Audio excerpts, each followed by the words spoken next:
Hi everyone, in front of me I've got OPPO Find X3 Pro, and let me share with you how to update the apps on this device.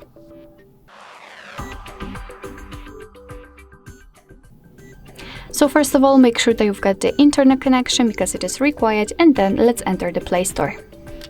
Here you will have to sign in or log in if you do not have your account added, and then tap on the circle, which is your account. Then My Apps and Games.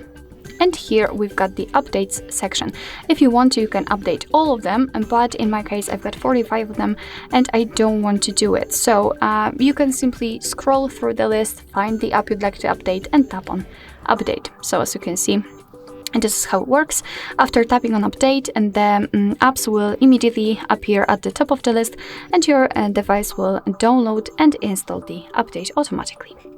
Alright, so that'll be all. Thank you so much for watching. I hope that this video was helpful, and if it was, please hit the subscribe button and leave the thumbs up.